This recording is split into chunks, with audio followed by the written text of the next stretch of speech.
Looking out to the water right now, though, we do have some surfing to talk about. Quarterfinal heat number 1, Gabby Bryan, current world number 1, taking on the rookie, Anat Lelior, her first ever appearance in quarterfinals, but looking like she is electric this event. She has not missed a free surf so far. Gabby's looking pretty interested on this wave here. She's going to have a paddle, and Nat obviously has the inside. The rookie is going to take the first wave of the quarterfinal here. Little bit of downtime to start. Bowls up now. Such a strong, goofy-footed surfer.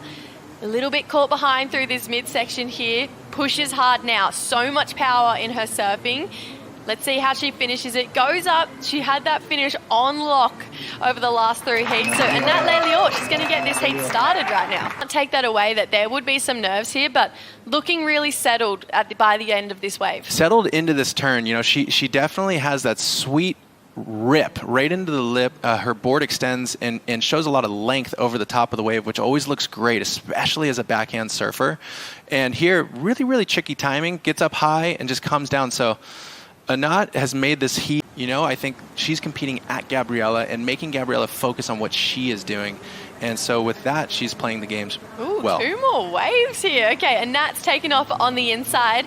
She's going to go for a carve into a nice looking finishing hit out the back behind her. Take pressure off Gabby's shoulders. Then Anat pulling the trigger on this inside one here.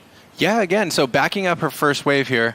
That is an interesting combo as a goofy foot. I really do love that. It's a slower paced first turn into a radical second turn, which, okay, Anat, we've seen this entire event. That final maneuver has been a weapon in her quiver, but that section just didn't have the same emphasis. So that's a tricky... World number 1, Gabby Bryan. This is her first wave of the quarterfinal. It's a good-looking wave too.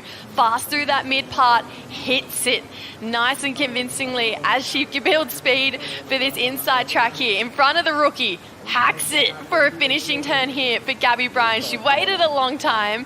She had a little bit of style and energy by the end there too. She was feeling that wave. I'm so impressed with Gabby. Her heat against Yolanda had a similar feeling where it didn't start for a really long time. There was pressure applied to her.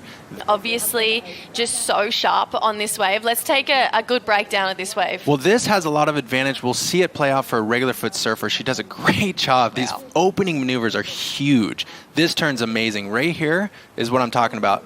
Gets around this section to keep going down the line, keep the scoring potential alive. This wave, actually, we didn't see the first 2 hits real time. This is a phenomenal score for Gabriela to start the heat. I just think Gabby, she's so lethal on this wave, and just the fact that she has so much sheer power out of barely even trying as well. She's just such a strong surfer. Obviously has one of the best in the world in her corner, being Carissa Moore. And these guys, they feed off each other's energy, and this was such a convincing way to start the heat. But yeah, that's a great list right there. Yeah, let's take a look at see which commentator can come out with the win at the end of the day as well. Gabby Bryan has second priority, but is in a good spot for this wave. She's highlining a little bit too deep, so that's something that we did see this morning where a lot of surfers, unfortunately, were getting caught behind, but she had second priority, Tanner, and that's something we were just talking about. It feels like it's getting close to that time where it's potentially going to come down to one wave. You can see Gabby Bryan has repositioned herself to Anat's inside so she can try and get a wave or force Anat's hand. Here she goes, Gabby Bryan.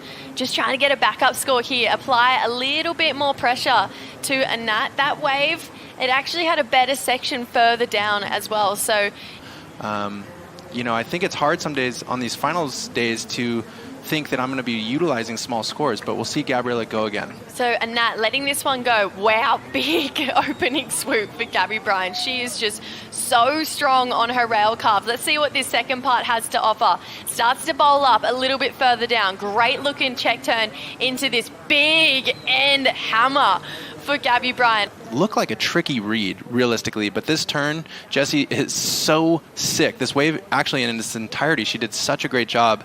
Like we spoke about earlier, it's the variety. Boom, down the line. This turn's sick. Bash! And then comes in, utilizes the layback maneuver. That's a really, she turned that score completely up. The hang time up there as well. Anat finally pulls the trigger. A bit of downtime at the start here. You can see this second section bowling so beautifully. But coming unstuck here for Anat, there's a little bit of pressure adding to her years so far. So she's going to go into a semi-final appearance against either one of the ladies coming up in that next heat. It's either Luana Silva or Carissa Moore that is going to meet her in semi-final number one. But Gabby Bryan, what a way to set the tone for finals day here.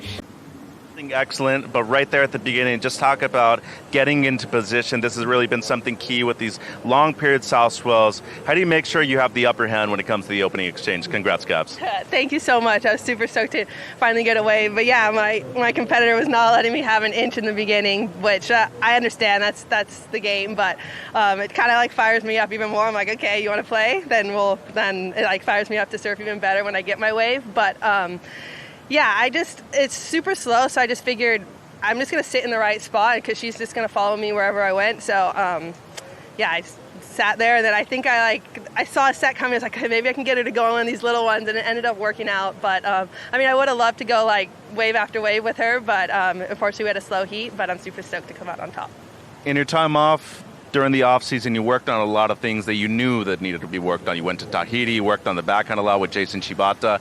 Your patience has also been something you've really worked on. How does that seem something like you're really using to your own benefit right now, especially leading the rankings? Yeah, I think last year I made a lot of like wave choice mistakes, and it's the worst feeling in the world when your surfing's feeling good and you're just like your decision making lets you down. So if I lose going for the best waves, I feel like it obviously sucks to lose, but I just know that I thought I did everything correctly rather than being out there taking the bad waves and watching your competitor on the best waves is the worst feeling. So just doing everything I can to make sure I'm on the best wave. Sometimes it works out, sometimes it doesn't, but yeah, giving it my best shot. 2 more to go to become champion. Once again, anything you want to say back home before we let you go? Yeah, I know my family's up watching. My mom probably got up super early, and my brother and sister. So hi guys, love you, and yeah, get a little bit of sleep before the next heat. Jesse, no surprise, Gabby into the semis once again here at Punta Roca.